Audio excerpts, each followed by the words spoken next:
I try to explain to people that the real essence of this job is that you wake up on behalf of someone else to solve a problem for them. And you have to do it well enough that they give you something back in return. That's kind of the real essence of it. And that's I always call like a certificate of appreciation, and it can be in the form of revenue, engagement, loyalty, reference, all of those things. And that's the real essence of this job. If it's not fun, you're probably not doing it right. If it's not hard, you're probably also not doing it right.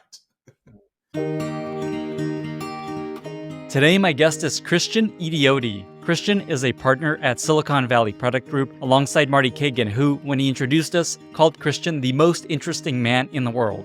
After meeting him, I tend to agree. After a long career in product, Christian now spends his time working closely with companies big and small, implementing and improving their discipline of product management. In our conversation, we discuss why the product management field is so often disliked and what you can do to avoid becoming a product manager people don't want on their team. We spend a lot of time on coaching, how to get better at coaching your reports, how to get better coaching from your manager, and some really clever tactics for building trust with leaders within your company. Also, Christian shares his one favorite go-to method out of all of the discovery methods out there for figuring out what to build. Also, we spend some time on the great work that he's doing in Africa to help product builders and founders build great companies. That and so much more. Christian is awesome. With that, I bring you Christian Idiodi after a short word from our sponsors. You fell in love with building products for a reason, but sometimes the day-to-day reality is a little different than you imagined. Instead of dreaming up big ideas, talking to customers, and crafting a strategy, you're drowning in spreadsheets and roadmap updates, and you're spending your days basically putting out fires. A better way is possible. Introducing Jira Product Discovery, the new prioritization and road mapping tool built for product teams by Atlassian. With Jira Product Discovery, you can gather all your product ideas and insights in one place and prioritize confidently, finally replacing those endless spreadsheets. Create and share custom product roadmaps with any stakeholder in seconds, and it's all built on Jira, where your engineering team is already working, so true collaboration is finally possible. Great products are built by great teams, not just engineers. Sales, support, leadership, even Greg from finance. Anyone that you want can contribute ideas, feedback, and insights in Jira Product Discovery for free. No catch. And it's only $10 a month for you. Say goodbye to your spreadsheets and the never-ending alignment efforts. The old way of doing product management is over. Rediscover what's possible with Jira Product Discovery. Try it for free at Atlassian.com/Lenny. That's Atlassian.com/Lenny. This episode is brought to you by Vanta, helping you streamline your security compliance to accelerate your growth. Thousands of fast-growing companies like Gusto, Calm, Quora, and Modern Treasury trust Vanta to help build, scale, manage, and demonstrate their security and compliance programs and get ready for audits in weeks, not months. By offering the most in-demand security and privacy frameworks such as SOC 2, ISO 27001, GDPR, HIPAA, and many more, Vanta helps companies obtain the reports they need to accelerate growth, build efficient compliance processes, mitigate risks to their businesses, and build trust with external stakeholders. Over 5,000 fast-growing companies use Vanta to automate up to 90% of the work involved with SOC 2 and these other frameworks. For a limited time, Lenny's podcast listeners get $1,000 off Vanta. Go to vanta.com/Lenny. That's VANTA.com/Lenny to learn more and to claim your discounts. Get started today. Christian, thank you so much for being here and welcome to the podcast. Thank you for having me, Lenny. It's a joy to be here. It's a joy to have you here. So Marty Kagan introduced us, a colleague of yours at Silicon Valley Product Group, and the way he described you is he considers you the most interesting man in the world. Did you know that that's how he thinks about you? I didn't. I mean, I consider him one of the most interesting people in the world too. You guys are so kind to each other. I wanted to start with this trend I've been noticing in product management and the perception of product management. It feels like, I don't know if this is new or if it's always been around, but it feels like there's this trend of people just not liking product managers. There's a trend of founders feeling like they should wait a long time to hire their first product manager. There's a lot of teams that wish they didn't have a product manager in their team. They like, we don't have this person telling us what to do. I'm curious just why you think there's often this dislike of product managers. And then for PMs listening, do you have any advice for just how to not become a product manager people don't like and don't want on their team? I think most people don't like product managers often because they haven't experienced good product managers. The core of product management is competency based, meaning there is someone in an organization that represents the customer the best, that has a deep knowledge of the customers and your users, that has a deep knowledge of your data, your industry, your business, and the product itself. And because of this competence, you kind of trust them to make decisions, because if you have a problem that says, say, we want more customers, it makes a lot of sense to go to the person that is an expert in customers to say, help me solve this problem. What you see happening in many organizations is that there is kind of this misplaced influence and mistrust because of the poor competency, meaning I feel I know more about the business, or I know more about the customer or the data. And so why should I not tell you what to do? And I think people fail to understand that this role it's a team sport. They are part of a team of people working together to discover a solution worth building, and in a way that works for a company. And so I think when I think through the companies I've worked with, where I kind of see this discipline really eroded, is where there is just not a competent level of product management. The way I describe it to a CEO, I'll ask him, tell me who you trust in your company to make a decision on what markets we go to, what things we do. And they always have some senior leader, some VP, some person. And I say, why? Oh, Bob has been here a long time. He knows everybody. Everybody loves him and trusts him. He understands our business. And, I often say to him, I say, well, Bob is a product manager. And it's often interesting to executives when I try to explain that way. I say, that's the competent level that we're talking about here. Imagine if you had Bobs on every team. Imagine how much you can accomplish. So, one, I don't really think it's I often say it's not a hate for product management. It's a hate for the understanding of what they have experienced in product management, which are people that are not able to deliver results that help them meet the outcomes they want.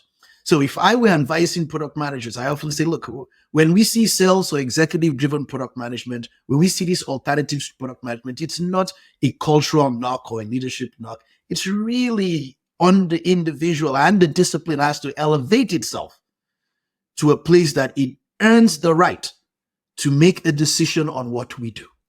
I have exactly the same perspective. When people say they don't like product managers, exactly what I tell them is you just haven't worked with a great product manager.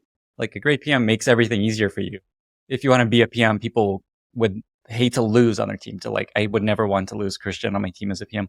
There's something they could do maybe, or change to become that person. Well, I was just joking with someone earlier. I said, I've only seen great product managers come out of two places. One, either a series of massive failure in their career or experiences that have been bad, or from learning from great product leaders.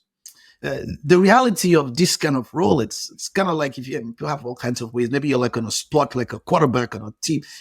You need to practice product management to be good at product management. You're not going to get mastery by avoiding some of these elements. And we've kind of clearly defined what you need to represent to a company for them to trust you. So there is this period of humility that I challenge all product managers to have. This period of learning, recognizing what you do not know. And what you do not have is the trust of an organization, or even in yourself, that you know the customer, the business, or the data better than anybody else. What you need to do is quickly try to accelerate that. You're going to find the loudest, most influential person in your organization, the person that, everybody knows everything, is in every meeting and stuff, and you're going to ask them to teach you. You're going to challenge them. And if they don't have the time to teach you, you're going to volunteer to help them. I'm going to intern for you. You're going to get permission from your manager and say, look, I want to spend time with Lenny. He's the head of sales. He's the head of operations and stuff. I just want to learn from him. Now, what you're doing is you're extending that person's trust to yourself. You're also building a relationship with that person. But more importantly, you're learning what is driving that person's influence, which is their competence in the business or the customer. Right? After you've done that, you have to keep doing discovery, because what's going to be different now is that person knows they've taught you everything that they know, but everybody now sees you learning every single day. So at some point, people will recognize that you might have more insights and more data than anybody else. And they will only know this because they've seen you learn from the best and they've seen you continuing to learn. So I always practically advise product managers in this kind of scenario, build relationships with people.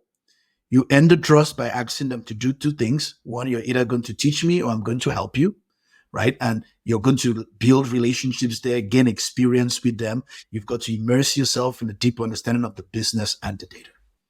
Wow, there's a lot there. Let me try to, because this is awesome. This is exactly, I think, what people want to hear is how do you become better and how do you become more trusted and respected? So things you're recommending to PMs that want to become better, less disliked, more successful. One is, I just took some notes as you were talking. One is there's a sense of becoming more full stack in the company, like understand the business, not just here's your one product and here's your one goal. And then this idea of just be always learning, which is both you are learning things and also people see that you're learning and see that you really care about a lot of the parts of the business that maybe you wouldn't naturally be inclined to understand. And that also helps you build relationships. And also just this really important point of if you know more than anyone else, people will innately trust you and respect you and want you on their team because you happen to have a lot of answers. Yes. Awesome. Kind of on a similar thread, something that Silicon Valley Product Group has is a really good definition of what a product manager's job is. And I thought it'd be cool just to spend a little time here. There's kind of these 4 attributes you guys like to share. Can you just talk about that as a little foundational? Yeah, I kind of mentioned before, a product manager is in a team spot. So they work as part of a team to uncover a solution worth building. And every time you solve a problem, there's inherent risk involved. There's the risk of, will people buy this? Or will they choose it? Or will they choose to use it? Which is all a value type of risk. There's the risk of, can they use it? Which is a usability type of risk. The risk that we can build it or have the skills to build it or the time to build it. That's a feasibility risk. And the risk of it working for our business, which is a viability risk. I kind of call out the product manager's competency is really to try to drive the first and the last one, which is value and viability, right? A solution worth building, something people will buy, choose, or use, and one that works for our business, which is at the core of what product teams do. Solve a problem in a way customers will love and in a way that works for our business. It's why the product manager gets all the rap of if everything goes great, a great team effort. If everything goes wrong, they blame the product manager. It's because people hold them accountable to results. It's kind of, nobody wants to work on something nobody wanted in the first place. And your job is to ensure that we are working on something people want in the first place. And it is such an amazing role. I try to explain to people that the real essence of this job is that you wake up on behalf of someone else to solve a problem for them. And what an amazing job. There's just no greater, I cannot think of a better discipline with such inherent permission to solve problems on behalf of someone. And you have to do it well enough that they give you something back in return. That's kind of the real essence of it. And that's I always call like a certificate of appreciation, and it could be in the form of revenue, engagement, loyalty, reference, all of those things. And that's the real essence of this job. If it's not fun, you're probably not doing it right. If it's not hard, you're probably also not doing it right. Wow. I love that frame of reference of you're giving something to customers and your success is measured by do they give something back in return, which is basically do they pay for your product? Such a beautiful way to think about that. Oh, man. Okay, so just to summarize these 4 elements, there's value, usability, viability, feasibility, to understand if the product they're building hits all these attributes. That's right. It is, you're trying to uncover a solution and you've solved the problem when you get those 2 things. Something customers love, they give you something back, and our business can support it in some ways. And I'm calling out like, these are the different risks in our kind of taxonomy, how we call the things you have to tackle. And it's a team sport. And so there are these 4 risks of, should we build it? Will people use it? Will people buy it? Will our customers support it or our business support it? And you're trying to answer those questions with a designer and a product engineer. Of these 4, so value, usability, viability, feasibility, where do you think most new PMs fail most or should spend more time? Oh my goodness. Value. Value is probably, it is the most important and the most overlooked. And the big driver for that is often because of the operating model of teams, right? Teams are often given roadmaps of projects and features to go build and deliver. If that's the case, you actually really don't need a product manager because they are going to assume value. If the boss told me to build this, I cannot say, should we build this? Is this the right thing to build? Is there a better option? Is this what people will buy? You just assume it's valuable. And so, often when people ask me, like, why does the product manager seem to kind of play like a core leadership role on a team, like almost like the quarterback? And it's not that they are most special in solving the problem that the designer or the engineer, but they are answering a question that determines if we should be working on this in the first place. So value is often the hardest thing to solve and the most to be overlooked. We often see bad patterns where companies will say, yes, we ran a test. And, with 300 users and they all scored it 84% or 90%, they love it in that way. I say, well, just because somebody can use your product doesn't mean that they will buy it. Just because they can use it doesn't mean they will choose it. Just because they can use it doesn't mean that they will actually use it. And what people say is often different from what they do. And our job is to actually solve the problem, which is what core of value is, in a meaningful way. And it's often overlooked because, we check the box on a roadmap item. So the most important, because that's to the point of the certificate of appreciation, what you get in return, that's the ultimate outcome. Really, value. You once gave a talk along these lines around discovery. And it was this talk of like, here's all of the things you can do to help understand what to build to make something valuable. There's like a billion frameworks for every step of the discovery process. Press releases, story mapping, opportunity solution trees, fake door tests, all these things. And you're like, if we had to pick one thing, if there's one process or approach that you recommend most, your answer was essentially finding some number of reference customers to work with and helping them and working with them to design the product. Do you still see that as the one, if you had to pick one approach to figure out what to build? And if so, you just talk about how you recommend going about that. The holy grail of product work is really a reference customer. This is somebody that has used your solution or your product, loves it enough to tell people about it. I kind of describe the work of the product team is to solve problems in a way that customers love and a way that works for our business. The ultimate definition for me today of the love that somebody has for our product is they are willing to put their reputation on the line by telling people about it. And for me, if we think about, you do a lot of interviews with founders and entrepreneurs, and you're going to have people that they find a market with an idea and they jump in. But if you think at the core of some of these founder-inspired businesses where the founder will say, well, I had a problem, and it was their problem, and they focused on solving the problem, and then they got their friends on it. And so it's almost like this idea that if they were their own first reference customer, they were so close to the problem, immersed in the environment of the problem, solved it in a compelling way enough. Well, I was like, there are more people like me. And, it's like if I said to you, like, Lenny, let's go to a steakhouse, find me a new steakhouse around you. You might go online and Google and you see a steakhouse with one review. How you feel about that? Well, I don't know. What kind of, maybe other people don't want to try this. You see 2 reviews. You're like, maybe it's the chef and their spouse or something. The question is, how many positive reviews would you have to see to jump and say, let's go try this one? There are some things inherent in kind of, if you look at Jeffrey Moore's adoption curve and those kinds of models in here, most people don't want to be the first to try things. But you're likely to try things if other people that look like you have accepted it or define it as good, right? And so the whole essence for me of this technique is to create those first people, those reference customers. If you think about how companies make the shift to becoming like sales-led or operations-led, almost all companies start product led. The product is first. You kind of build something and then it's like, yeah, it's good. Let's hire salespeople and marketing people and operations people to do it. What's really happening is that the product team created the first customers, right? And now a group of people have to capture the value that was created. So what's happening here is that it is constantly the job of product teams. The reason they lose influence is because salespeople are having to sell a product.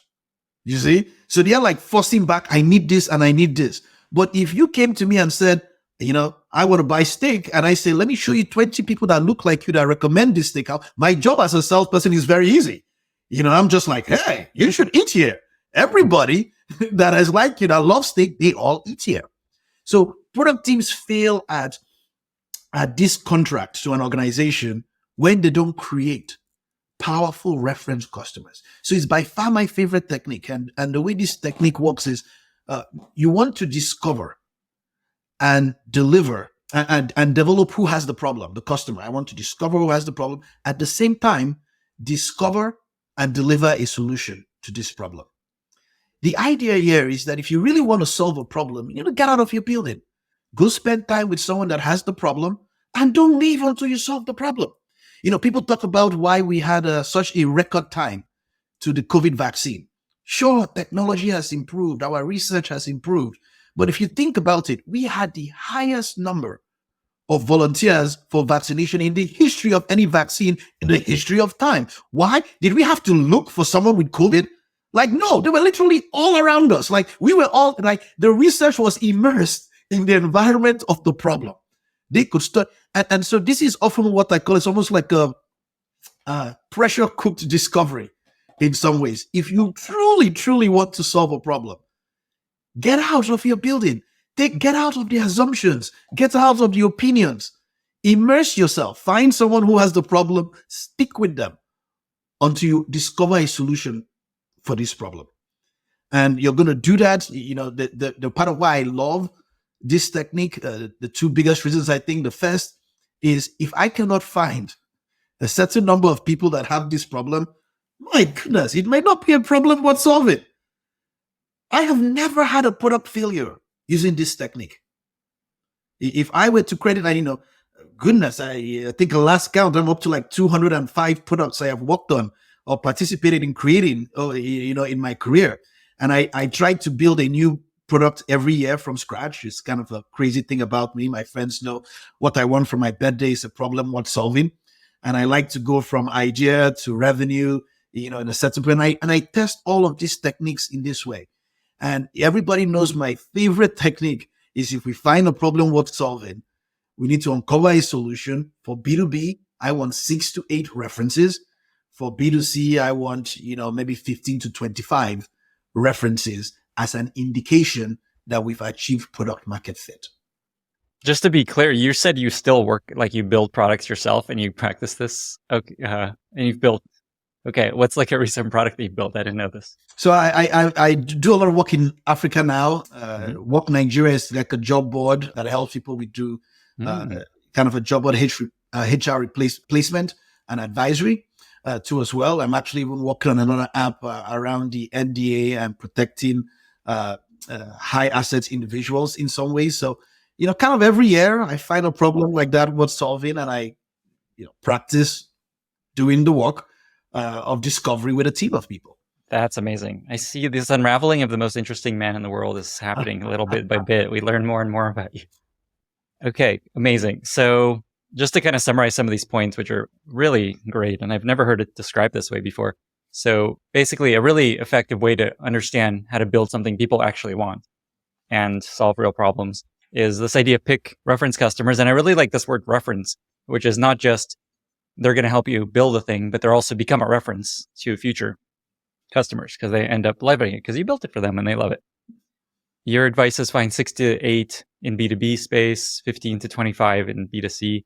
And the reason there's a number here is if you find just 1 or 2, you never know. They might be just the 1 or 2 that have this really weird problem no one else has. And I think that's usually the flaw in this approach is like you end up building it for a small number of people and nobody else really wants it. And sounds like in your experience, this is a good kind of number where like probably a lot of more people will have this problem. Yeah, there've been studies to validate some of these numbers. I think Ellie, IBM kind of struggled selling those supercomputers. And if you're buying a $1 million computer, someone says, "Hey, do you want to buy me?" And you're like, "I don't know. I mean, do I build it? Is there anybody else that has bought it? Should I be the first?" And there was this common question of like, "What would it take for you to buy it?" And someone says, "Hey, if I see 5 or 6 people that look like me already have this, then I feel confident making the argument to my company we should jump on it." And it's like, so how do I create the first 5 to 6? And you can see a lot of the validation on B2C in some of the things you might see in the App Store, on like Yelp or those places. My idea here is if you found a steakhouse with 25 5-star reviews, you're likely to adopt this. So in every app I have ever put on the App Store, on the day I launched the app in the App Store, there are 25 5-star reviews. I will never launch an app and be like, let's hope Lenny loves it. Let's see who the first person to down. On the very first day of launching the app, there are 25. And that's then. So I will know I am not ready until I have achieved 25 people that have told me, worked with me, and said, I am now ready to put my reputation on the line. Sometimes I might need to work with 30 people or 50 people because, the output is 25 reference customers. Because if Lenny's like, I don't love it enough, or I don't feel comfortable, I'm not going to customize for Lenny. I'm going to find my single target market, talk to more people. But if I get 25, I have achieved product market fit. So interesting. It basically kicks in this word of mouth flywheel that everyone's always looking for, is how do I get people to talk about it? Build it for them, solve their problems, tell them that it exists. So you mentioned a bit about how you understand if it's actually, let's call it product market fit. If you have product market fit with these people, that you ask them if they're going to leave you a 5-star review, for example. I guess, what do you consider this is good? I got one more person that's really happy with this. What tells you it's got product market fit with a person? If I were thinking about how I will do this, so pick a problem to solve. First of all, I have to know who I'm solving the problem for, and in some indication, and I want to validate that this is actually a problem you do have. And I'm looking for a certain type of person. These early adopters in our world are broken up to technologists and early evangelists. Technologists could be, I love the new iPhone 16 is coming out, and it's going to have 5 cameras, and I write an article on Subtech Review Board, super fast, super slick, all the design. You just love new technology. You always jump on new technology. An early evangelist could be someone that says, oh my, I look great with the iPhone 15. It has 3 cameras. I will look phenomenal with the iPhone 16. So I'm going to go stand in line at the Apple store for 3 hours or overnight because I just can't wait to get my hands on the Apple 16. They may feel a little irrational, but those are the kind of people you're looking for. People that believe they have a problem. So it's like, you would try any steakhouse in my example. You're just like, I love steak. I don't care if there are reviews or not. Like, I'll try it. And what I'm trying to do here is I'm saying, okay, Lenny loves steak. He wants to try steakhouse. And I'm going to say, Lenny, I'm trying to build the best steakhouse here. If I create a menu that you absolutely love, are you willing to tell people about it? That could be, video testimonial, write a review, stuff like that. And, it's okay, Lenny, if you don't love the first iteration of it and stuff like that. I want to hear your feedback. I want you to work with me in ensuring that I build the best steakhouse here, right? And that's kind of the idea. So I'm going to, work with 25 people that look like you. And I'm going to keep tweaking, in this sense, iterating on the product and the menu until Lenny's like, my goodness, this is the best steakhouse in the world. It's like, I'm just going to write about it, and I'm going to when I get 25 people that have all eaten at the steakhouse, they love it enough, because this is where you really get the shift in value. Because if I say, Lenny, go write me a review, a 5-star review, like, I don't know if I feel comfortable about, you say, why not? You see, I'm really going to get deeper feedback, because people will say or do anything just to avoid hurting our feelings or for us to get out of their face. So they'll be like, yeah, I'll give you a 5-star review. But when I say do it, you're like, well, I have this hesitation. Why? That's really where great discovery comes. But it's hard to do in a silo. You have to be immersed with the person that has the problem. So product market fit is when you've kind of iterated in this discovery, you've discovered and delivered something so meaningful that these customers that are your target customers are willing to put their reputation on the line and be a reference. That's my indication. I imagine, though, Christian, so charismatic, comes to me and says, "Hey, Lenny, would you leave me a 5-star review for this product? I'm working on this. I'm trying to figure out if people want it." I would be like, "Yeah, of course. I'll leave you a 5-star review." What do you do to kind of avoid that? Just like, I just want to be nice. Like, I don't care. I'll leave a 5-star review for Well, you. it's part of why I need 25 in B2C. And don't get me wrong, if I can convince 25 people in there, I may have a marketing product and a charismatic marketing product. If that's all I needed to do was a good message and charisma to get people on it. The good benefit of this is that you can tackle risk very early because you can involve many other parts of your organization, marketing, sales, legal, finance. People often ask me like, how do I come up with the marketing spiel or the description? I'm like, I don't make that up.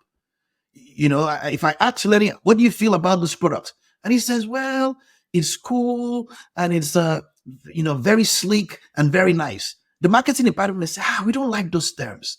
Those are too, we want to call it a comprehensive and when you go out to sell your product, people are going to be disappointed because the expectations are created by what's on the box. I only market exactly what customers tell me. I have never been surprised about what customers will say when I release a product because in this technique, I already get their feedback. And so I'm going to put exactly what Lenny said on the box. Hey, this product, cool and sleek and easy to use. I've only launched a product that says super fast but difficult to read because the technology team said there was no way to change the font on something and it was just going to be difficult to read. And you know what everybody did when they got the product? Oh my goodness, it is super fast. All right, it is also difficult to read.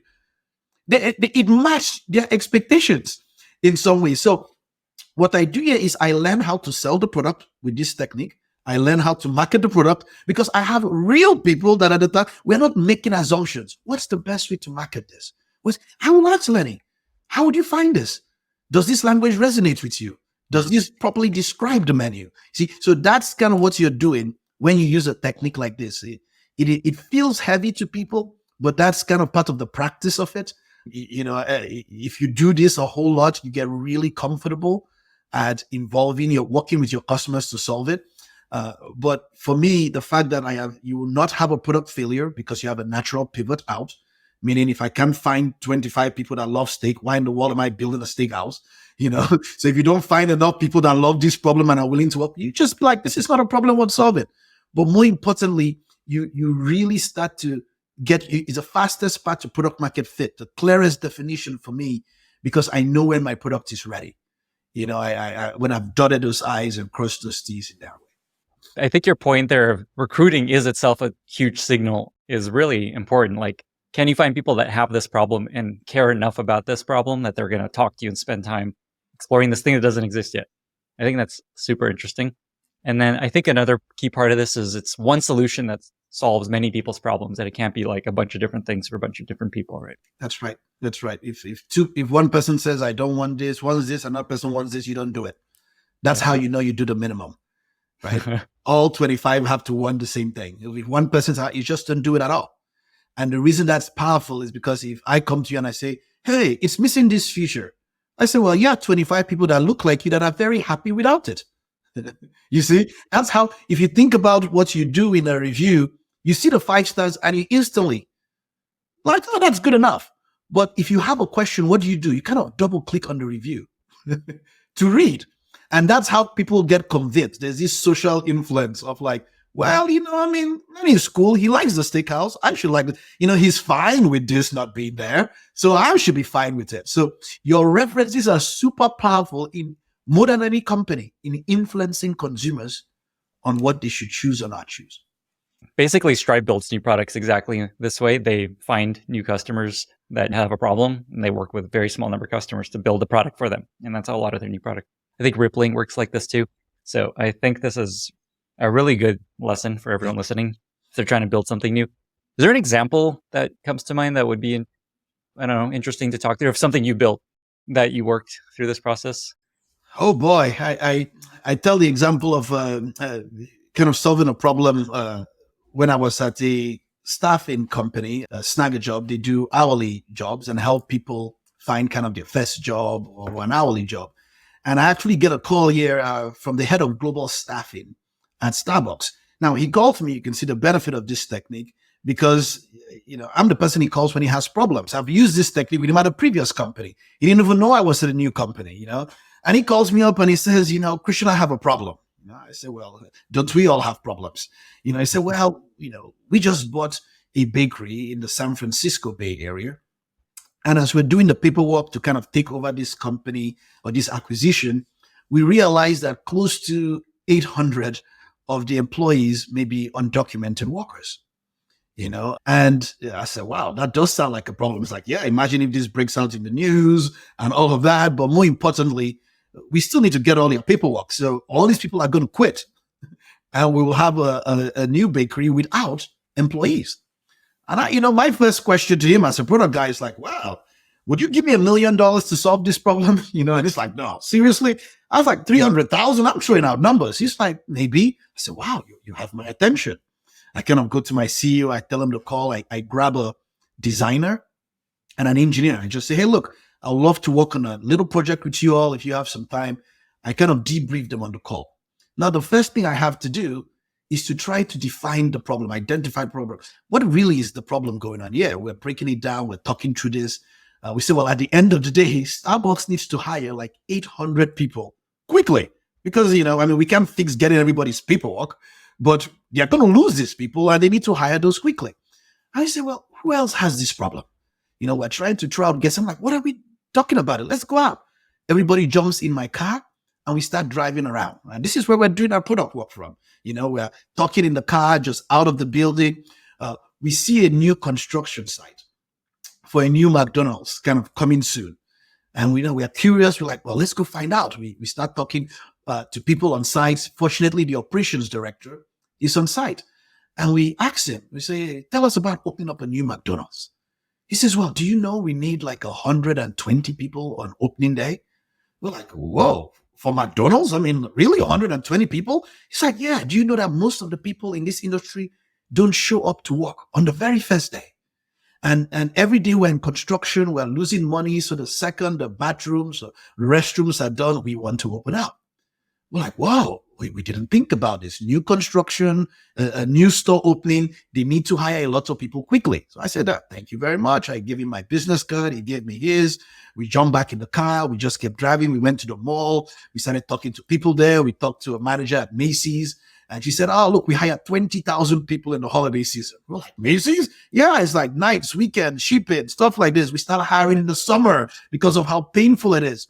Now, all we're doing here is just validating that this is a real problem. Like other people will have the problem. So we go back to the office. We're brainstorming like, how will someone even go about solving this problem? We're thinking this was like, we're not really sure, but like that McDonald's guy was very desperate. I said, I have his business card. We start throwing some ideas. So I call up the McDonald's person and I say, look, we just met with us. He's like, yeah, we would love to help you solve the problem. He said, well, what do you have in mind? Well, he said, we've been talking. What if we just sent you some people to interview? And if you like them, you will hire them. It's like, that seems fairly easy. He's like, how do I pay for this? And we took a swag, like maybe you pay us for everybody that you hire. It's like, oh, I don't see much risk to that. This is great. I'm like, oh, okay. I mean, we have no sense of what to do. We are literally Googling, how do people find a job at McDonald's? Like we go to colleges, we are sticking up flyers, we are putting ads in the newspaper back then. We are looking at different techniques to try to get people into a funnel and interest, like posting on Craigslist or things like that. At the end of the week, we get about 40 people that are interested to come to the interview. We're like, that feels good for our first try. We call the manager up and we say, look, on Monday, we will send you 40 people to interview. Oh, this is great. Monday, I take my designer, my engineer, we are on site with the manager. 9 o'clock, we expect like 3 people to show up for interviews. Nobody shows up. 10 o'clock, another 3, like 1 person shows up. I mean, we go to the end of the day, less than 20 people show up. This man only has like 4 or 5 people. We're like, we suck at this. This is terrible. We go to the manager, like, let's go and apologize for wasting your day and stuff. He starts to laugh. We're like, what's going on? He said, look, I forgot to tell you. Folks in this industry don't even show up to interviews. This is like, we are McDonald's, we pay minimum wage. People will leave us for 25 more cents an hour. They will leave us for a job that is 1 block closer to their house or like less than a mile closer to their home. Now the engineer is with us and he's thinking about it's like, this is really interesting. About half of the people showed up. He hired like 1 in 5. If you really want to solve this problem, like plain laws of averages, we probably need to send this man like close to 200 people. Like, I mean, we need to go bigger. So yeah, we're storming the office. We called the McDonald's guy again. It's like, can we try again next Monday? And he's like, do I only pay for the people I hire? We're like, sure. It's like, oh, go ahead and kill yourself on this. I mean, it's a pain. We've been trying all kinds of things for years. Now we start doubling down on efforts. We start calling back all the people that didn't show up for interviews. Like, what's going on? Did you get lost? Don't you want a job? I mean, what's wrong with you? We start figuring out what funnels worked well for us the last time. What wasted our money? What was the cost to acquire a person? And, we spend a week doubling our efforts on those channels. We probably have about 120, 130 people on the list. The Sunday beforehand, we start calling them up, like, please show up. Don't embarrass us. Don't you want a job? Come on. Do you need an address? Should I call you a reminder? Set your alarm. I mean, we're trying all the techniques to try to get more people there. We go the next day, and at the end of the day, he hires about 45 to 50 people. He comes to us. He shakes our hand. It's like, whoa, the quality was excellent. All my recruiters were engaged. The day was smooth. And look at how successful we are. It's like, I want to use you for every new McDonald's I open in the area. Now, I don't know I have a product. I just know I was able to help one person at McDonald's, but I feel like I have enough learning. So I called up my friend at Starbucks and I said, hey man, I remember the problem we talked about. He's like, yeah. It's like, I would love to help you solve it. He said, oh, okay. What do you have in mind? I said, well, I think we need to send you about 3,000 people to interview. He said, 3,000 people? I told you I only need 800.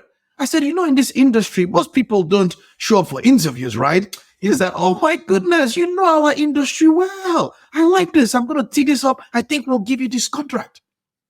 I take my designer, my engineer, we go to San Francisco. We're out there recruiting because this is where it was based. I mean, we have to get a whole hotel, hire people. We are working all the channels we knew, worked in here. Remember, we don't have any software, no technology. The designer and engineer, we're doing this manually, Excel spreadsheets, phones, emails in that way. In 1 week, Starbucks hires 784 people.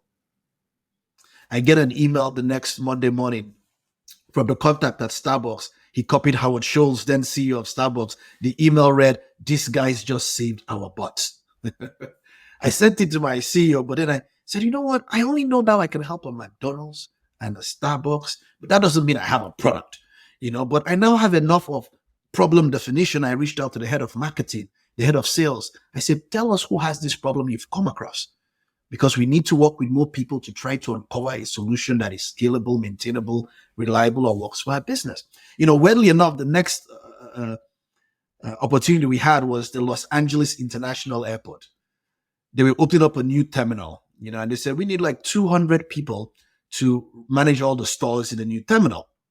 And we're like, 200 people? We just hired close to 800. We got this. We go to LA for the briefing with their staffing group, and they tell us the people that work at an international airport have to match the demographics of the travelers. We say what? Yeah, we have 13% Chinese-speaking travelers. We need 13% Chinese-speaking employees. We say, sorry? We got 5% Korean-speaking. I mean, my team is in LA. We're in Chinatown. We're speaking about trying to recruit people to come and work at an airport. If we expect like 10 people to show up, only one person shows up. We start calling job seekers up. Like, what's going on? They say, do you know what it means to work at an airport? First, I wake up at 5 o'clock. I drive to the employee parking lot. I get into a bus. Then I go through security. There was not like TSA pre-check back then. Then if I want a break, I go through security again, and then you pay me minimum wage. It took us close to 3 months to staff this. We had to negotiate with the union to raise the price to like $15 an hour to even attract people. When we come back from that, we're saying, that is not our customer. Never again. We are never doing airports. That's a pain. As around this time, it was the holiday season. So we reached out to the person at Macy's. We told them about our work with McDonald's. They said, oh, we'll try this out. We started working with them. You can imagine through this, the engineer is thinking, how can I use technology to improve this. I always tell this to people, like, I never wrote a requirements document. I never wrote a story. So the designer is thinking, how can we improve the end-to-end experience? Okay, we need a recruiter experience, a job seeker experience. We need a funnel. Oh, we need to build a scheduling tool so that they can scale the interview. Oh, what about notification? Maybe text message. Oh, we can send them a map so that they can know how to get to all of these things, because they were involved from the very beginning in defining the problem. They were immersed in the solution to the problem. It takes us about 8.5, almost 9 months to build this. When we launched this product, in its first 90 days, it booked $32 million in sales. Why? Because, you got McDonald's probably till today using this product to open up every new store. When Starbucks went to the global contract, we say, well, we've only done discovery in the US, so I only know where it works in this market, And we started finding, if you look at NASCAR, some of these big sporting events, they have to bring a lot of people together very quickly for a short amount of time, And this is the same kind of product they use to do that high volume hiring in a short amount of time. If you think about it, I was discovering who had the problem and developing the customers that have the problem. At the same time, I was discovering and delivering a solution to that problem. That's insane. You said you made $30-something million the first year of launching this thing? Yeah. That's unreal. I love how this is the epitome of doing things that don't scale. You hiring McDonald's employees, and then Starbucks employees, and That's airport right. employees. Wow. You do things that don't scale, and then you do things that do scale, right? And it's so powerful when you discover how to do things that don't scale, when you actually know, right? Because it's the power of technology is just the beauty of what it can do at scale. And to that point, it's easier said. Like, a lot of people talk about doing things that don't scale. Many people don't actually do anything like that. They're like, nah, let someone else figure that out, or let's just actually think about the future of this versus just doing it and solving and finding problems. I love that also you didn't do any of these other things we talked about. There's no fake door test. There's no opportunity solution trees. There's no user interview. You were talking to people. It wasn't like a user research interview. Come sit down, have questions. I said there's nothing better in learning how to solve a problem than trying to solve the problem. You will get all the answers, the research, the failure, the mistakes, all the evidence. You know the difference between what people say versus what they do. You validate and test. Because at the end of the day, what is statistically relevant? What solving the problem is the clearest indication that we've solved the problem and that we know how to solve the problem. Very powerful technique. And I love that you didn't really know exactly where this was going to lead. It was just kind of this exploratory, let's see if there's something here. And you just kept following this, there's a problem. It looks like we found a way to solve it. Let's just see where else this can take us. Yes. Amazing. This time of year is prime for career reflection and setting goals for professional growth. I always like to spend this time reflecting on what I accomplished the previous year, what I hope to accomplish the next year, and whether this is the year I look for a new opportunity. That's where today's sponsor, Teal, comes in. Teal provides you with the tools to run an amazing job search. With an AI-powered resume builder, job tracker, cover letter generator, and Chrome extension that integrates with over 40 job boards, Teal is the all-in-one platform you need to run a more streamlined and efficient job search and stand out in this competitive market. There's a reason nearly 1 million people have trusted Teal to run their job search. If you're thinking of making a change in the new year, leverage Teal to grow your career on your own terms. Get started for free at tealhq.com/Lenny. That's tealhq.com/Lenny. I want to shift to a different topic. You spent a lot of time helping product leaders get better at coaching, get better at building relationships, get better at building trust with their teammates. Marty Kagan actually shared this quote with me. Let me find it. He said that you can build trust with executives and product leaders faster than anyone else he knows, and the people you coach adore him like some kind of rock star. He's literally on speed dial for several of the CEOs of the largest companies in the world. Okay, so let me just ask you, what's your secret to coaching, to being a great coach? And how can people listening become better coaches to their reports, maybe colleagues? This topic is probably near and dear to my heart because, there are many ways that I think our corporate structures have failed in creating high performance and stability in people. And I think one of them is actually in role of leadership. And by leadership, the key component I often point to is coaching. this idea of what truly is the job of a leader. And I tell people, yeah, it's context and culture at the highest level, like why we here, where are we going, how do we organize ourselves to get there, what's important, those kinds of things, and the environment in which we do it. But there's a people element, because you recognize that you want an outcome and you need people working together to that outcome. So I now have to staff those people. I now have to, hire and train them and equip them, and then point them to what those things are. But many of those things are one-off, like meaning, I create a vision, I create a strategy, I create, there are some things, I hire a person. There's something that is every day. And that's coaching. That's like the day job of managers. And if I think about high performing teams in the world, and you can pick sports is one of those, artists, they have coaches and managers like this, an everyday thing. And the idea is that, when I explain this to people, I say, like doing product management is a product manager's job, but getting better at product management is the manager's job, is the coach's job. And people tend to misunderstand how that dynamic works. You see, if you're playing a game, you're in the game. The coaches are on the sideline watching you play the game and getting you better at playing the game. Your job may be to kick or pass the ball and get, you need a competence level, but somebody's job is every day looking for ways for you to be better at your job. The number one reason most people don't give good coaching is because they've never experienced good coaching themselves. And most people can only give to other people what has been given to them, what experiences they've seen. I was in an executive meeting with a CEO, and he gets up in the meeting and he just starts screaming and cussing at everybody, just like throwing up. And I said, whoa. I said, can we talk outside? They take him outside. I was like, first of all, I don't even think I can work with you anymore, given this environment you're creating. But I need to understand why you are talking to your team like that. And he says to me, Christian, well, my boss used to scream at me like this. And look at me. I'm now a CEO. I got it. I understand it. They are grown-ups. They can understand it too. And I said, well, tell me what you're trying to communicate. And he explains it to me and stuff. And I said, is it okay if I show you an alternative way of communicating that? He says, what do you mean? I said, well, is it first of all safe for me to do this with the team? So I go back to the team and I say, look, I'm going to try to say what the CEO was trying to say again. He's giving me permission for you to speak freely and candidly. I want your honest opinion as to what was more effective and why. And I took a stab at kind of representing what he was trying to say. And I asked the team, and it's like, yeah, it's the same thing, kind of message. But when he tells us this stuff, we just go do it. We get it, we go do it. But the way you described it right now to us, I can think of 4 other things I need to do. I even understand some other things that may be missing that we need to now go tackle.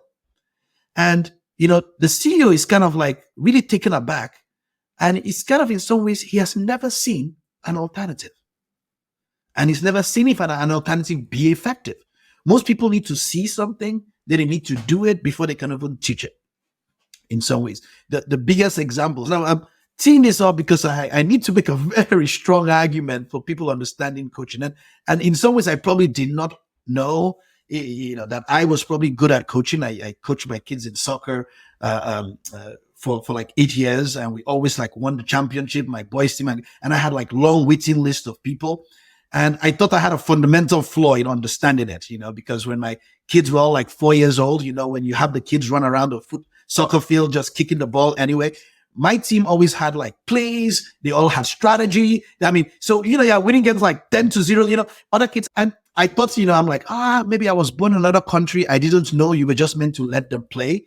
And I was like really coaching kids. And I was treating 4-year-olds like adults, we're watching video, watching tape, having real, people like, yeah. But it was so funny when you see them execute on the field. But I've kind of always had this mentality about the truest form. It's like companies cannot care for people. People care for people. And the representation of what is acceptable in an environment or what we do is by the leaders. Now, there's some different dynamic to why that's not happening with how we promote people and the whole poor structure around that. But fundamentally, trust is a key part of doing this. And I think like, when I tell this to people, I say, look, most people don't know that you know something until they test you. We do it a whole lot in our environment. I ask you a question, I see how you answer, and it's like, I might ask you what's 1+1, be like, it's 2. And now I know that 1+1 is 2. I don't care when you learned it. I need you to know that it's 2 to do my work. So it happens in everyday environments. And what people fail to do is to do the learning. So they get the question wrong and they lose trust. So people don't, and trust is based on competence and character. There are other values like communication and concern and care. But most corporate environments, it's a competency thing. That's why you see so many companies accept, people with bad communication, bad care, because they are very good at their job. So, if you can demonstrate competence, you will earn some trust, at least the trust of competence from people. So I kind of explain to people a whole lot that the real core of their job at first is to learn, to seek to understand before they are understood, to know what you don't know. That humility and ego only last a small minute. The most powerful way I have found to get trust with many people is to have them accountable for an outcome of mine, which is to them. So if I wanted to accelerate trust with Lenny, I will ask Lenny to teach me. Now, and I say it's like an emotional intelligence black belt technique here. But, many environments, if you get into an environment, it's very quickly for you to identify the power in an environment, who is influential, who has the loudest voice and all. And there's something behind why they are powerful. Yes, it is title, but if you think about why someone is called a CEO, it's because there's some competence that made someone give them the title. They are great at growing businesses, they have a good strategy, whatever it is. So what you do to build trust is you want that person to trust you. Okay. But the only way that person will know that they trust you is if they test you. And unfortunately, many environments, they do that publicly. I'm in a meeting, I ask Lenny a question, he bumps a presentation like, oh, product managers are useless. That person doesn't know anything. So here's what I do when I want to build trust. If Lenny's a new hire in my company, I take Lenny to the loudest, most influential person in the company. And I say, look, I just hired Lenny, super rock star, did all of this. But he knows nothing about our business, nothing about how we work and stuff. I would love for you to teach him some things. Now you may be like, I'm super busy, I'm involved. I say, look, Lenny should just hang with you for I've cleared his calendar for the whole week. He's just going to sit in meetings. You are quiet, observe. Just by observing you, he will be your rock star. Low stress, nothing to give. Now, it's impossible for this leader to sit with you for a whole week without saying things like, so, Lenny, where are you from? What do you do? Tell me about yourself. What have I now done? I've forced a relationship between a very powerful, trustworthy, influential person and somebody else that doesn't have it. If you are walking around the company with this person, what is everybody going to say? Oh my goodness, you're friends with that person. I want to know Lenny because, we can never get him to agree on it. So if I know Lenny, I'll be close with him. Lenny is more accessible. He's new, but how did Lenny break in? I'm extending somebody else's trust to you. Now, by also making that person share in the accountability of training you or teaching you in some ways, I am not making them accountable for your growth. It's impossible 2 months from now for that person to say, oh, Lenny doesn't know anything. Why? Because it makes them a bad teacher. So they are always going to defend you, like, oh yeah, Lenny, let's have a conversation. Don't do it like this in this way. They will prep you because it makes them look bad if you're not competent. Now, this technique accelerates relationships and trust. It's the help me, teach me type of technique. It also allows them to observe the dynamics within the company, but it accelerates relationships because it's impossible for you to be in a meeting with a leader all the time without the person saying something like, oh yeah, hey folks, let me introduce you to Lenny. Now that person is now the one introducing you to more connections within the company. Fastest way to build this. Now, feels like it's expensive, but this is the job of a coach. You are designing a very specific playbook to help people achieve the outcomes we want. And that's by getting them competent at their job and then their potential, where they need to go next. That is some Jedi ninja tricks right there. I love that. I've never heard this advice before. Makes so much sense, and it's so easy to implement. Yeah. Amazing. For someone that maybe doesn't have a Christian around as a coach or a manager that isn't at this level, what advice do you give people that are looking for a coach or someone that could help them along these lines to learn to build trust and learn to, just generally improve? Boy, I like I say with everything, you don't get mastery by avoidance. And one of the things that good coaches do that, when I say corporations fail companies, is they don't create space for practice. I see people complain to me about people all the time. Oh, this person is not good. They presented this, it was terrible. And I asked them, what did they do at practice? They said, what do you mean? I said, when they were practicing this, what did they do? So they didn't practice. I told them to prepare this. I said, think about what happens at practice. Any practice of any sport, any game, you can stop.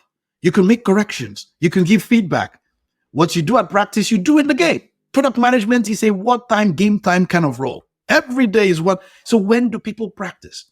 And so what I tell people, like in the absence of getting good coaching, you need to find practice arenas. It's kind of like if you don't, you're learning a new sport or basketball, you kind of go to the gym or stuff. It's a practice arena. You can play and shoot around and learn. Maybe some people have pickup games that you join and stuff like this in some ways. And I always advise product managers, like, you need to join a lot of pickup games, which are kind of, they are low barriers to entry, low evaluation reward, low risk type of thing. Go volunteer at a nonprofit, working with the team. Go volunteer in a community event or church or whatever you go to. Go participate. Now, what am I trying to do with these things? Find places where people do collaborative problem solving. Where they do that is what you're doing as a product team. It's more likely in a high performance environment, you will find a good coach. You will find like somebody out there. But what you're also doing is you're observing other people play.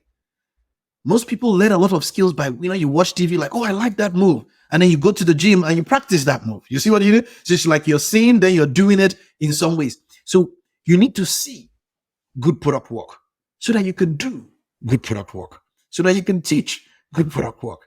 So if you don't have the benefit of having a good coach directly, you've got to find environments where you see good coaching happening. And a good indication of good coaching is actually good outcomes over and over again. Winning teams, winning performances, great products. Great products come from great product teams. They probably have good leaders or a good leader within a bad culture. Yeah. So essentially, it's get a bunch of reps in is a big part of this advice. Just get reps in.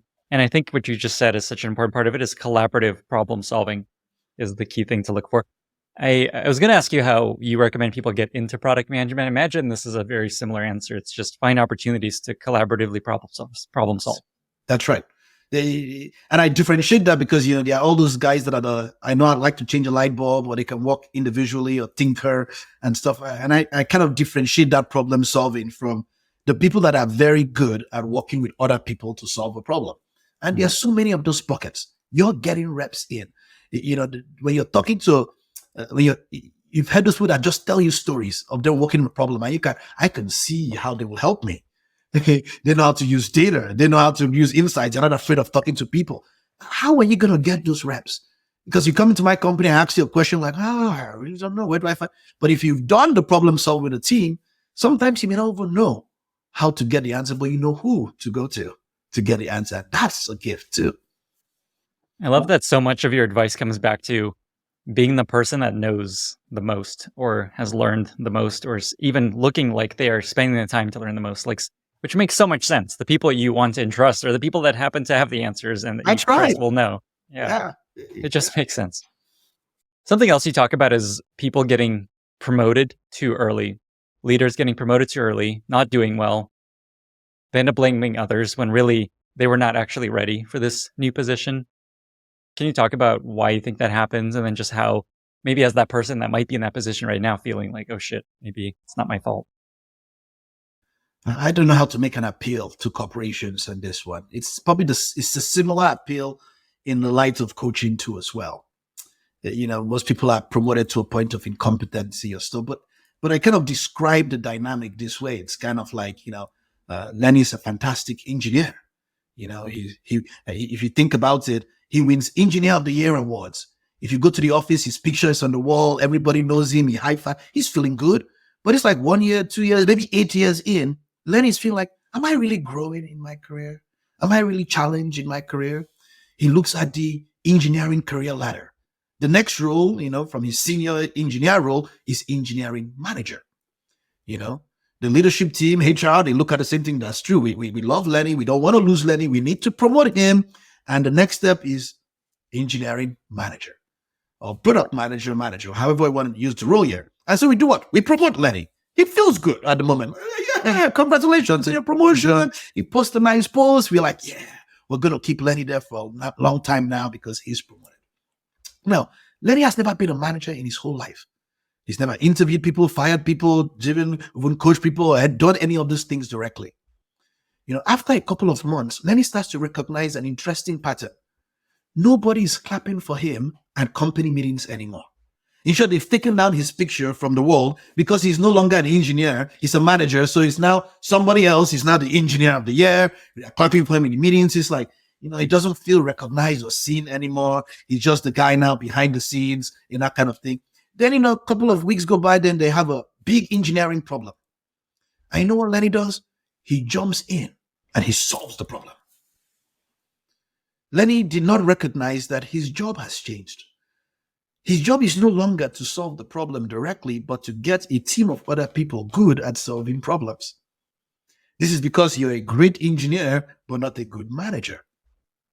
This story or this dynamic I've told you is probably the most common origin story of what people see or deem as micromanagement.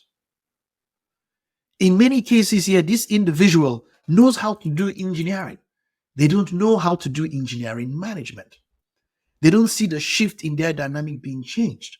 We see bad patterns where it's like the second you become a manager or a leader, you cannot say things like, I don't know, I'm not sure, I need help. Are you saying, who told us those things? But it's like such an expectation that our leaders must have the answers, must know the right things, must do the right things. And so what do we see people do? Rather than Lenny asks for help, he goes to Google and searches how to do an interview, how to write a review. Are you seeing? He reads different articles like this one looks cool, and then he does it. And nobody dies, nothing breaks, so he thinks there's a good framework and a good pattern.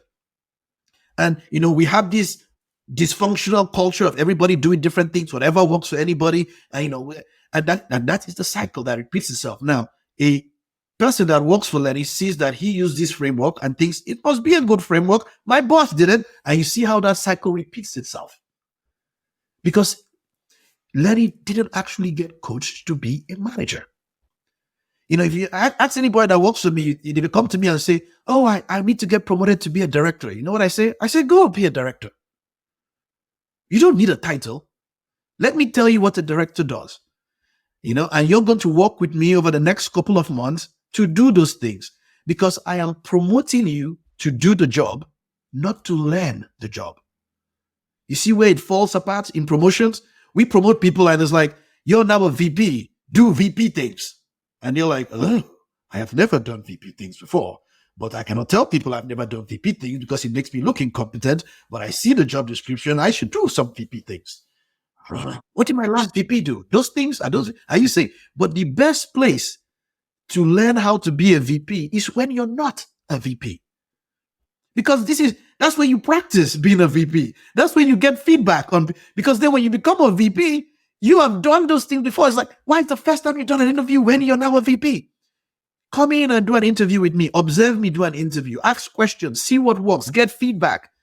That's why I love those group product manager roles. So because those are actually meant to be designed as ways for people to make a decision if they want to be a manager or they want to just stay in the discipline. But people use them as, why would you give somebody 4 direct reports if they have proven, if no evidence, they can manage 1? So what I do is I give you 1. You might tell me, I hate people. That's okay. We can talk about that. But it's like, let me give you 4 and you're just going to practice the bad behavior on 4. So this is what often happens in company. We promote them into incompetence. It's not their fault because we are not coaching them. What we need to do is create a safe environment for people to practice leadership before they become leaders. Before we promote them, we have to have good coaching programs for leaders to say, if there's a succession plan, I want Lenny to be a new manager. I don't wait till it's time to promote him. Then I teach him management, because then apparently he cannot see things like I don't know. I have to teach him leadership and management before he becomes a leader or a manager. I love this idea of just doing VP things. I just picture someone walking around and doing VP things. I'm doing VP things all the time. I see it all the time. But what's the VP thing? I'm doing VP things. I think another added benefit of doing these things before you say you're VP is that is the best way to get promoted to a VP is you are already doing the job. That's right. And nobody fights you on it. You see that? And you're not even surprised by it. And it's very safe, because when you're not in the job, you can make mistakes and nobody blames you. He's not a VP. Look at him trying to do VP things. You see? But the second you're a VP, it is there's so much leverage in the role that your mistake is serious, because it impacts everybody. But when you're not, it's like you get coverage, you get protection. Nobody's as mad at you. It's like, he was just trying to take a stab at it. Let's coach him on that. But what is the best time to know those things? It's before you're in it. To give companies and leaders something to do with this advice, you talk about helping them train and practice before they do this. How do you do that? Is it bring on, does it work with Silicon Valley Product Group to help train and coach? There are many great product coaches out there. There are many leadership coaches out there. I think there's some recognition. People have to have the humility and the self-awareness to recognize that there are opportunities for them to get better as a leader. And like product management, you need to see or experience good leadership, right? You need the reps of good leadership. And we do it in every way. You probably talk to people about strategy. And what do? They outsource it all the time. Tell somebody else to do it. And that cycle feeds itself, because you never do it. You only know how to outsource it. You never learn how to do it. You see? And so it's kind of, many people will outsource. Oh, go get a mentor. Go take a training class, and they'll think that they are outsourcing coaching. In that way, it's like, go take a communication class. I'm like, okay. If they come back from the class and they punch you in the face, and like, why did you punch me? The class taught me to punch you in the face. You paid money for me to learn how to punch you in the face. I say, go to the communication class with the employee, because they're going to need to practice the communication. So you learned what they're learning. Both of you now will practice it together so that they can get better at communication. A communication class doesn't get you better at communication. Communicating better is an indication that you're better at communication. You need to practice it. And I need to create a safe place for you to practice. I need to give you feedback that you're communicating better. These are all patterns in coaching that many leaders don't have these tools and techniques to do it. So I do teach a lot of leaders how to coach. I do a lot of people work with leaders. There's not a singular product problem. People hear me say all problems are people problems. There's not a singular product problem that I have not seen coaching address. Mm-hmm. So what I hear is essentially the biggest burden is on the manager to be a great coach to their reports. And for a manager to get good at this, essentially a coach is a really good method. Putting someone in that could work with you one-on-one on a lot of these things. Awesome. That's very actionable, very solvable. Everyone's always going to ask, how do I find an awesome coach? Difficult, I guess. I don't know. What do you tell people to go find a coach? Is there anything you could recommend, just like how to go find a coach? You got to find people that have generated good outcomes. I don't know how, people like how you find a good consultant. I get people teaching people a lot that haven't done the job. Don't get me wrong. If you look at American football teams, there are some coaches that have played the game before, and you feel good that they can coach you. And there are also some coaches that have not played the game, but if you look at the pedigree, they've learned from good coaches. They've worked under good coaches. So they are like, same thing with product. I say there are only two parts. A good coach is someone that has played the game before and has generated good outcomes. And the second is that they've learned from good product coaches. So you want to find, people with a strong pedigree. You see them, you worked at, Amazon this year, or you worked at this company, or you worked at Stripe. Did you look good results? How did you do that? Oh, my environment was great. The culture was great. Who taught you? Who coached you? Do pickup games with the people that they coached. They will tell you what patterns their coach told them. So how do you do that? My coach told me to do this. Are you going to learn from them? I say, oh, important things.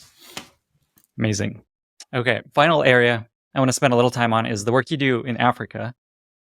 Marty said that you're the foremost expert in introducing product and technology into world's developing countries. I know you spend a lot of time in Africa specifically. Can you just talk about the work you do there and also just maybe the opportunities and challenges you run into when you're working with folks there? Yeah, I mean, I have an African background and my family is there. And I used to have this false notion that the things we've done in North America or Europe or Asia, like the problems we've solved, have been solved in these markets.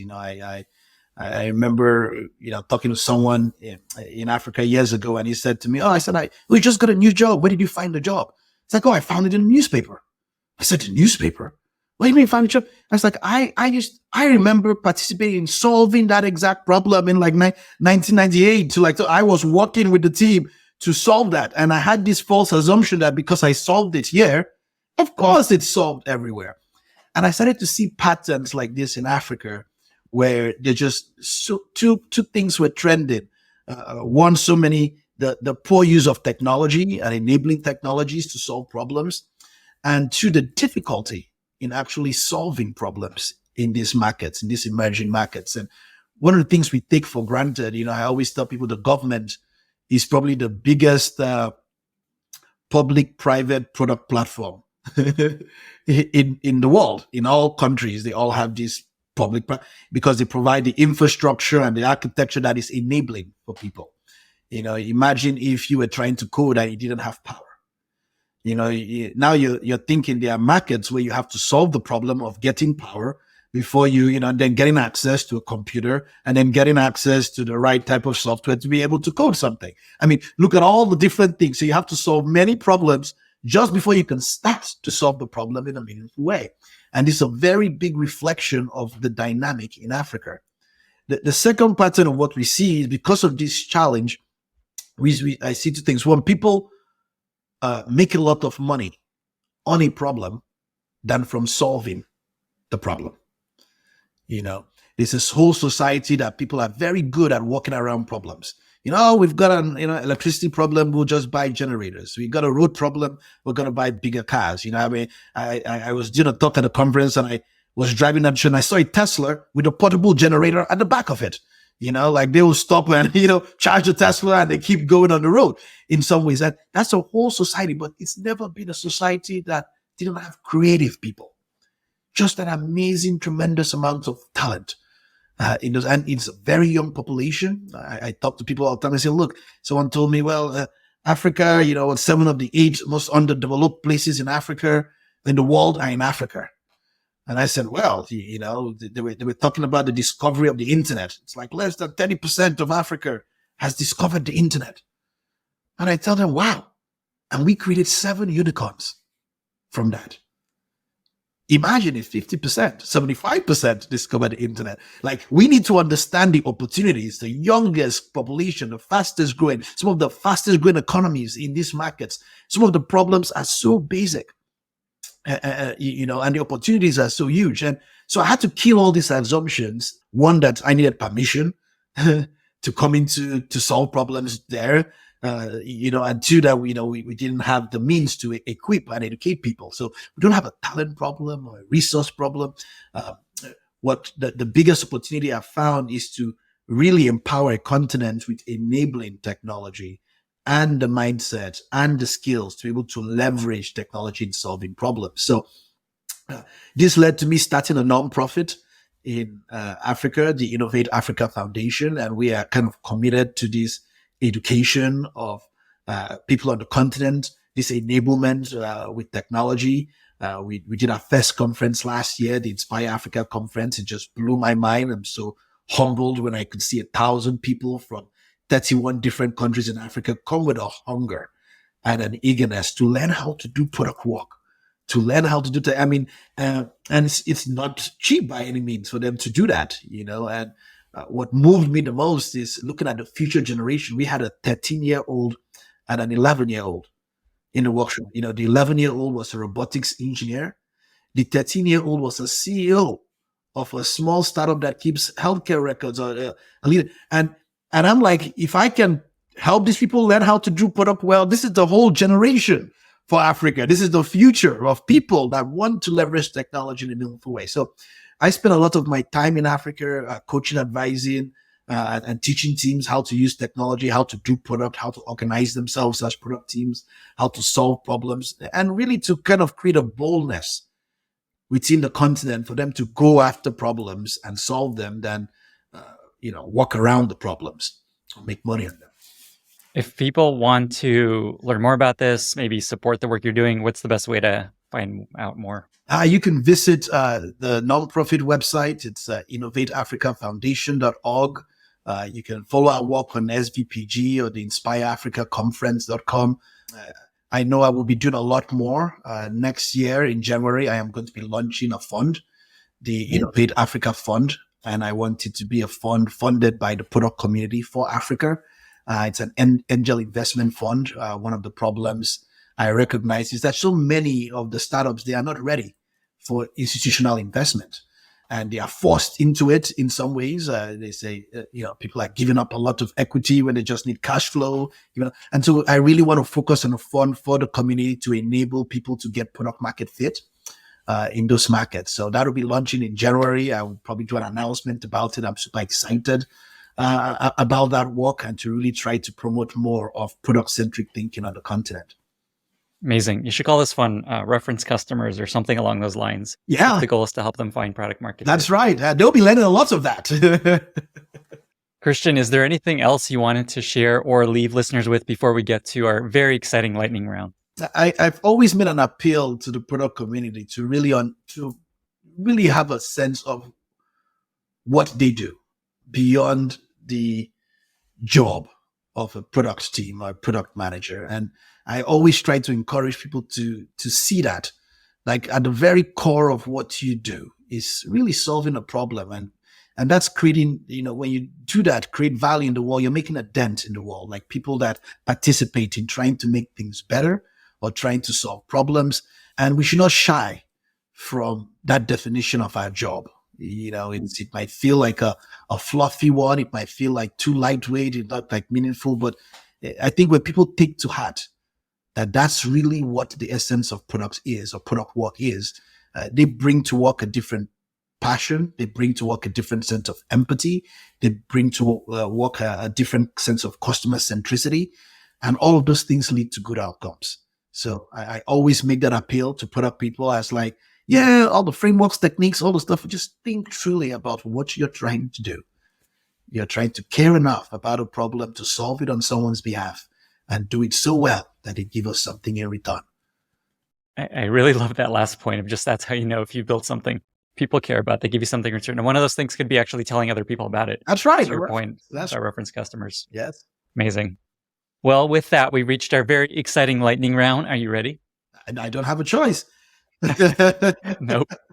What are 2 or 3 books that you've recommended most to other people? Oh boy. In this discipline, probably all of our books, inspired, empowered, and we're coming out with one in March, Transformed. I see that t-shirt there. I see the promo happening. Yes, it's happening. It's happening, but it's really a reflection of so many decades of love and passion for product work. And I have not found, I always told Maddie that you write the books after I've gone through the failure. Like, it's like I've failed at leadership, now there's a book on it. I've failed at product, now there's a book on it. And it reflects really the heart of good product work. So I love Ben said hard thing about hard things. There's some books that really describe the mindset and culture that good product work is done in. I always recommend those to people. Just on this topic of Transform, while we're on it, when is it coming out? And can you give just like an elevator pitch for the book just so people know what it'll be about? Transformed is coming out March next year. Oh God, just 3 months. Some people should have gotten shipping dates on their books if you pre-ordered it now. But it really talks about how to move to the product model, the product operating model, which is really this set of beliefs and principles that the best companies work in. We share stories of companies that have transformed into this, that are not your traditional born digital or born tech companies that have made this transition. We tell stories of what companies can do. If it's anything, it's an appeal that there is a better way of working and solving problems. and that companies can work in this way, regardless of where you are on the journey. All right. We'll have to have you back once the book comes out to get more people aware of what is happening. Amazing. Okay, I'll keep going. Favorite recent movie or TV show that you've really enjoyed? I jumped on the Succession bandwagon, and I enjoyed that. I used to love Billions too as well. I love good writing, kind of really just intellectual, witty writing, kind of this business. And so probably Succession and Billions would be two. Do you have a favorite interview question that you like to ask when you're interviewing candidates? Well, I always give them a problem to solve. That is probably my favorite question. And it's not a traditional problem. I probably will say something like, hey, Lenny, I have a friend. He's been legally deaf or hearing impaired his whole life. And he just got a new job that requires him to wake up significantly earlier than he normally does. And as you can imagine, traditional alarm clocks will not do it, will not solve the problem. And I would love to give that problem to you, walk me through how you go about tackling this or solving this. And for me, I like that question because it gives me a sense of how you think. It gives me a sense of how you solve problems. It gives me a sense of how you know what you do not know and how you go about knowing the things you need to know, what you need to solve a problem. And there's no magical right or wrong answer. I do even love people that say, I have no clue what to do. I'm more curious, and because I want to now know what you do when you don't have a clue, or people that jump straight to solutions. I'm more engineering centric. People that jump straight to I can kind of get a sense of who you are when I give you a problem that requires you to do some thinking, And you're doing this live in an interview. It's not like go home and think about this and then. Oh, I'm doing this live in an interview. Live. Okay. And then what's a sign that they're on the right track? Like, what is it? What do you look for? That's like, yes, this is what I want to see. Well, remember, when I think about what makes a good product manager, I look about collaborative problem solving. There are people that feel like I'm just going to solve the whole thing myself. This is what we should do. We should do like no evidence, no data, no kind of stuff in there. It's very interesting. But people that are saying, you know what, I would need probably work an engineer and designer. We might need to put it that.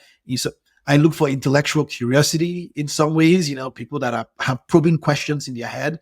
People that are very quick to see things that people like, I will talk to 20 of them. I said, how are you going to do that? Do you know sign language? And they're like, oh, how am I going to talk to them? But there are people that are like, I'm going to need a lot of help to try to figure this out. I don't know a lot about your friend, but I know community. There are people that some people have frameworks they run to.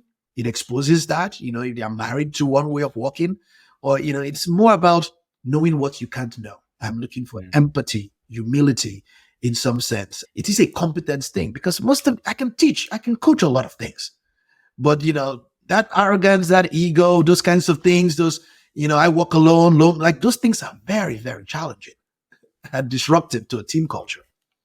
Do you have a favorite product that you've recently discovered that you really like, either an app or something physical, anything that's like, oh, this is really cool? My eldest son is into sports. He loves all kinds of sports stuff, sports apps, all of those kinds of things. And he got me on this app called Real Sports. It's and it's really cool. It shows scores of different games, but it's really driven by social influence. So, like all of your Twitter posts will get there like, oh my God, cool touchdown. And it's almost like real time more than real time. It's like, and you're getting real time with reactions of people around you and your communities. And it's, it's a very different way of checking on a score than I've ever seen. And I thought it was just really, really thoughtful in how, and like I want to share reaction to touchdown with 50 people around the world that care about, my favorite team just going to touchdown. And you're all like sharing reactions at the same time. And the first person that saw it, you can see it. So it's very simple. Like it's like scores for games. But these days, I don't check my scores anywhere else but on it. Do you have a favorite life motto that you often repeat to yourself, share with friends, either in work or in life, that you find useful? Wow, boy, I mean, I've said a lot in this talk about people don't care about, companies don't care about you, people care about you. It's never too late to be what you want to be. But, earlier, my father would always tell me, show up and you're ahead of 80% of the people in the free world. Show up on time and you're ahead of 85% of the people in the free world. Show up on time with a plan and you're ahead of 90% of the people in the free world. And if somehow you have the guts to put that plan to action with a smile, then you probably will have a great chance of success. And if you do that over and over again, every aspect of your life, it can lead to successful outcomes. And I think that's a lot of some mental definition for me every day. Amazing. I love that. Final question, as maybe the most interesting man in the world, is there anything people may not know about you or would be surprised to hear about? Wow.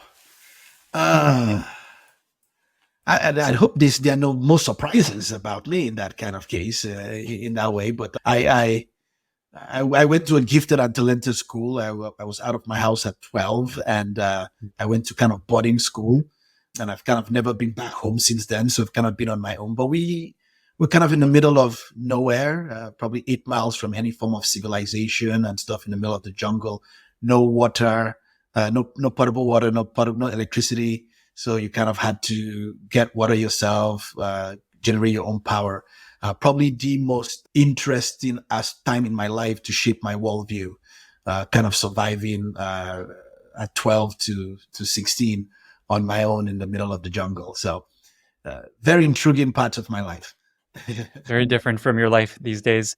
Actually, one more question. I think you're the fourth. You're from Nigeria, right? Your family's from Nigeria? Yes. You're the fourth Nigerian guest on this podcast, I realized. Look. And I always like to ask, what's your favorite Nigerian food? / which food should people seek out if they were to try to find some good Nigerian food? And my favorite Nigerian meal is super duper cultural and native. It's like starch and owo soup. You can't really find that anywhere. It's like, you got to come from mom's cooking. Marty Kagan has tried it. He came to my hometown, my parents' house, and had it. But if you're discovering Nigerian food, start with a variation of like rice, which everybody has, jollof rice. And yes, people, I'm going to say this, jollof rice, Nigerian jollof is better than Ghanaian jollof. It's a war, but it's okay. We already claimed victory and we will move on. But start with jollof rice is elementary, but then you have to try a swallow, like a pounded yam or with a soup. There are many different variations of that. And you get a pounded yam or a pounded cassava and you eat that with a soup. And you will love it. Some controversy over here. Competition. That's right. For who's got the best rice. Amazing. Christian, I am now a huge fan of yours. I'm so happy we did this. Thank you so much for making time for this. 2 final questions. Where can folks find you online if they want to reach out? And how can listeners be useful to you? You can find me on LinkedIn as well. You can reach out to us on our website, svpg.com. I tell people the best way to be useful to us is to do good work using these principles and all the things we teach people over and over again. We care about outcomes. We care about good product work in the world. I would love your support with the work I'm doing in Africa. I've always reached out to the product community around the world to help developing countries and communities. So please follow our work. Please support our work in Africa in building the product community. And what is the website for that again, specifically the nonprofit you started? InnovateAfricaFoundation.org. Amazing. Christian, thank you so much for being here. Thank you for having me, Lenny. Such a pleasure. Bye, everyone. Thank you so much for listening. If you found this valuable, you can subscribe to the show on Apple Podcasts, Spotify, or your favorite podcast app. Also, please consider giving us a rating or leaving a review, as that really helps other listeners find the podcast. You can find all past episodes or learn more about the show at lennyspodcast.com. See you in the next episode.